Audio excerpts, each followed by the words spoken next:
Capítulo 19. Da Lei de Deus. Seção 1. Deus outorgou a Adão uma lei, como um pacto de obras. Por este pacto, Deus o obrigou, bem como a toda a sua posteridade, a uma obediência pessoal, inteira, exata e perpétua. Prometeu-lhe a vida sob a condição de ele cumprir a lei e o ameaçou com a morte caso ele a violasse, e dotou-o com poder e capacidade para guardá-la. Seção 2. Essa lei, depois da queda do homem, continua sendo uma perfeita regra de justiça. Como tal, foi por Deus entregue no Monte Sinai em 10 mandamentos e escrita em 2 tábuas de pedra. Os primeiros 4 mandamentos contêm os nossos deveres para com Deus, e os outros 6, os nossos deveres para com o homem. Seção 3. Além dessa lei, geralmente chamada lei moral, quis Deus dar ao seu povo Israel, considerado uma igreja sob sua tutela, leis cerimoniais que contêm diversas ordenanças típicas. Essas leis, que em parte se referem ao culto e prefiguram Cristo, suas graças, seus atos, seus sofrimentos e seus benefícios, e em parte representam várias instruções de deveres morais, estão todas abolidas sob o Novo Testamento. Seção 4. A esse mesmo povo, considerado como um corpo político, Deus concedeu diversas leis judiciais que deixaram de vigorar quando o país daquele povo também deixou de existir, e que agora não obrigam a ninguém além do que exige a sua equidade geral.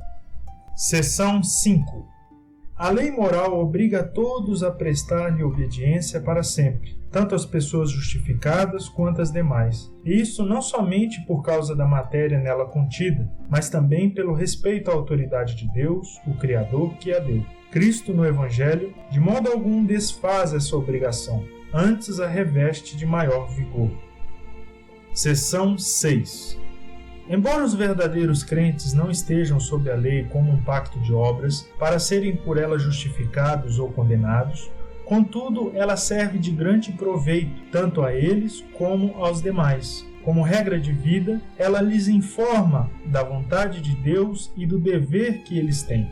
Os dirige e os obriga a andar conforme essa vontade. Descobre-lhes também as pecaminosas poluições de sua natureza, de seus corações e de suas vidas, de maneira que, examinando-se por meio dela, alcançam mais profunda convicção de pecado, maior humilhação por causa dele e maior aversão a ele. Ao mesmo tempo, lhes dá mais clara visão da necessidade que têm de Cristo e da perfeita obediência a ele devida. Ela é também de utilidade aos regenerados, a fim de conter a sua corrupção, pois proíbe o pecado. As suas ameaças servem para mostrar o que merecem os seus pecados, e quais as aflições que por causa dele devem esperar nesta vida, ainda que estejam livres da maldição ameaçada na lei. Do mesmo modo, as suas promessas mostram que Deus aprova a obediência deles, e que bênçãos podem esperar dessa obediência, ainda que essas bênçãos não lhes sejam devidas pela lei considerada como pacto de obras. Assim como fazer um homem o bem ou evitar ele o mal, só porque a lei estimula aquilo e proíbe isto, não prova estar ele sob a lei e não sob a graça. Seção 7. Os supracitados usos da lei não são contrários à graça do Evangelho, mas suavemente se harmonizam com ela, pois o Espírito de Cristo submete e habilita a vontade do homem a fazer livre e alegremente aquilo que a vontade de Deus, revelada na lei, requer que se faça.